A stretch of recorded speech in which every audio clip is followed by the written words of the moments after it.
According to data furnished by Reserve Bank of India, in the last 5 years, rupees 10 lakh crore in write-offs has enabled banks to reduce their non-performing assets, that is NPAs. A non-performing asset (NPA) is a loan or advance for which the principal or interest payment remained overdue for a period of 90 days. Banks are required to classify NPAs further into substandard, doubtful and loss assets. Assets which has remained NPA for a period less than or equal to 12 months are called substandard assets. An asset would be classified as doubtful if it has remained in the substandard category for a period of 12 months. As per RBI, loss asset is considered uncollectible and of such little value that its continuance as a bankable asset is not guaranteed, although there may be some salvage or recovery value.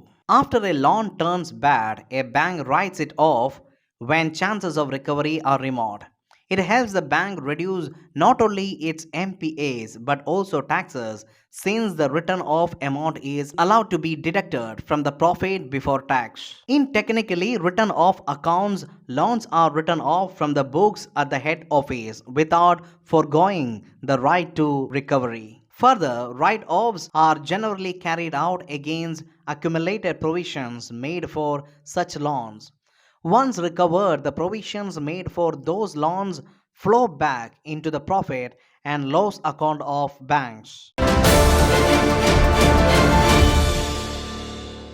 The 14th Dalai Lama was recently conferred the Gandhi Mandela Award 2022 at Techen Koiling in Dharmshala's MacLeod by Himachal Pradesh Governor Rajendra Vishwanath. A Government of India registered the trust. The Gandhi Mandela Foundation is a non-profit organization formed with the motive to promote Mahatma Gandhi's and former President of South Africa, Nelson Mandela's values of non-violence. It has constituted an international prize, the Gandhi Mandela Award. The foundation instituted the award on the 150th birth anniversary of the father of nation M.K. Gandhi. The award is given to personalities who have carried forward the legacies of Gandhi and Mandela by making significant contributions in the field of peace, social welfare, culture, environment, education, healthcare, sports and innovation.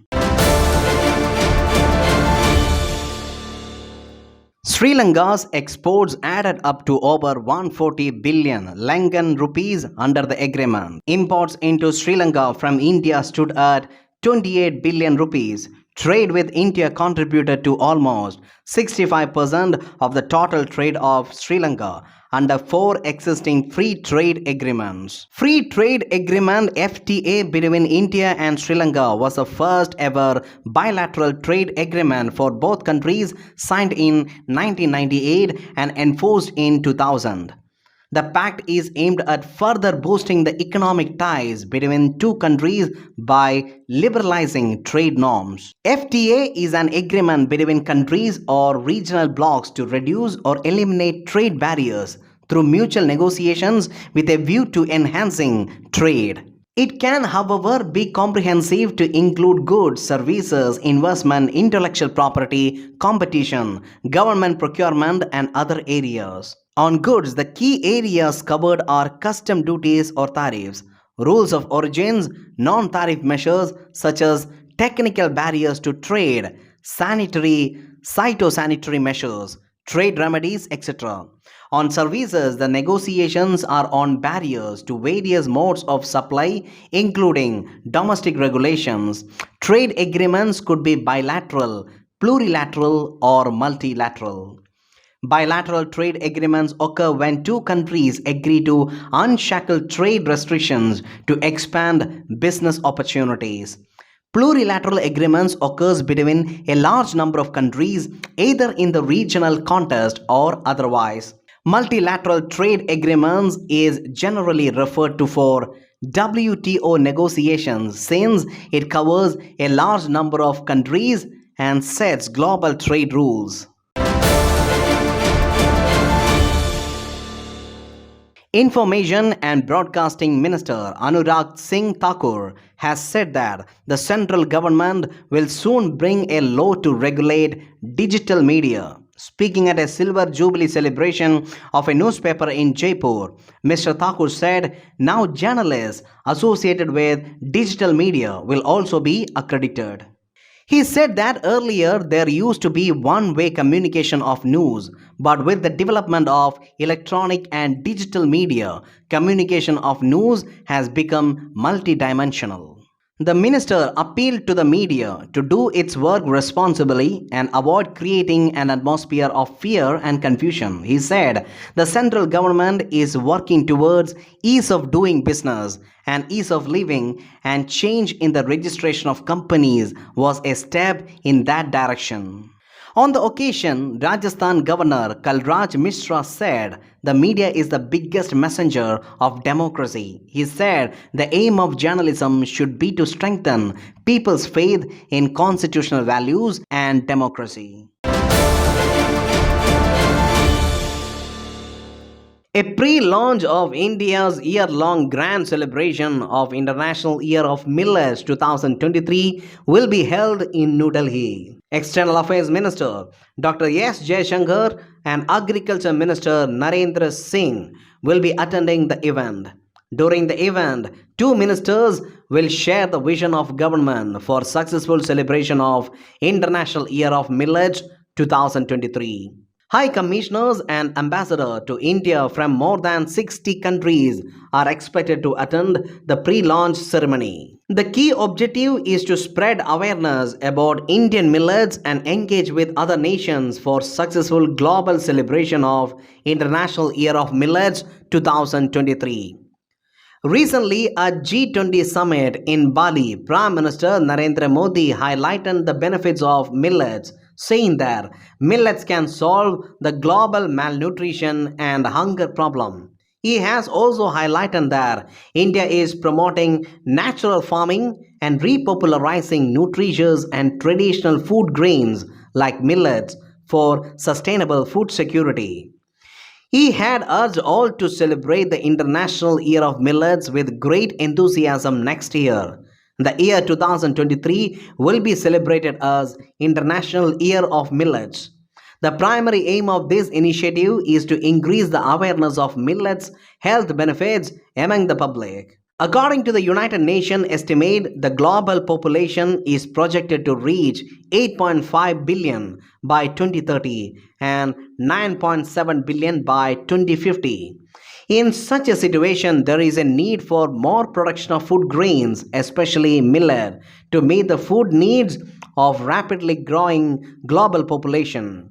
Estimates shows that more than 90 million people in Africa and Asia depend on millet for their diets. Millets are being increasingly recognized as climate-smart crops with enormous nutritional and health benefits.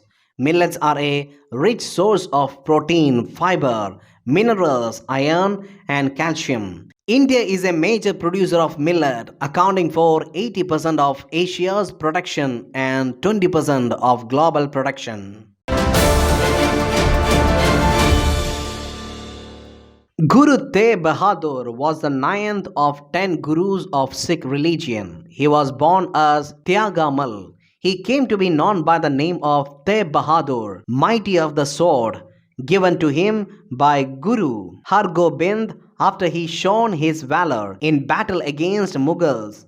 His father was the sixth Guru, Guru Hargobind. His son, Guru Gobind Singh, became the 10th Sikh Guru. He built the city of Anandapur Sahib in Roopnagar in Punjab. Here the last two Sikh Gurus lived and where Guru Gobind Singh Ji founded the Khalsa Panth in 1699. He contributed more than 100 poetic hymns to Granth Sahib, which cover various topics such as the nature of God, human attachments, body, mind, dignity, service, etc. He resisted the forced conversions of Kashmiri Pandits and non-Muslims to Islam. He was publicly beheaded in 1975 on the orders of Mughal Emperor Aurangzeb in Delhi for himself refusing to convert to Islam. He is remembered for giving up his life for freedom of religion. His martyrdom is remembered as the Shaheed Divas of Guru Tegh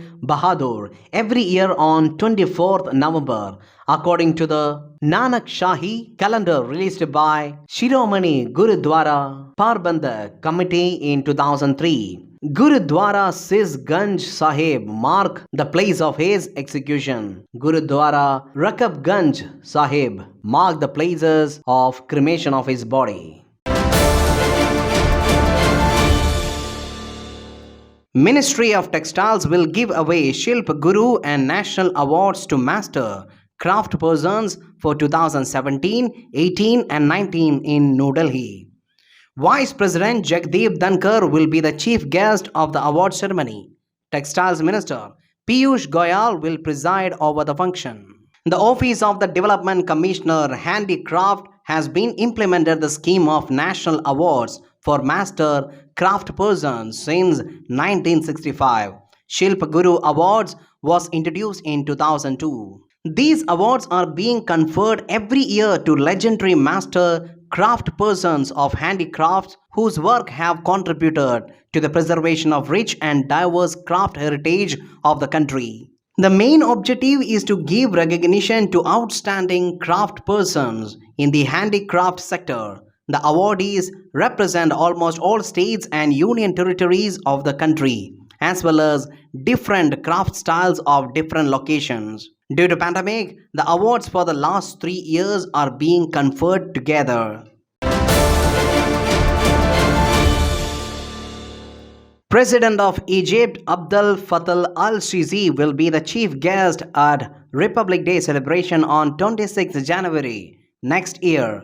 This is the first time that President of Egypt will be the chief guest at India's Republic Day. External Affairs Ministry said India and Egypt enjoy warm and friendly relations based on civilizational and deep-rooted people-to-people ties. Both countries are celebrating the 75th anniversary of the establishment of diplomatic relations this year. Egypt has been invited as a guest country during India's presidency of G20 in 2022-23.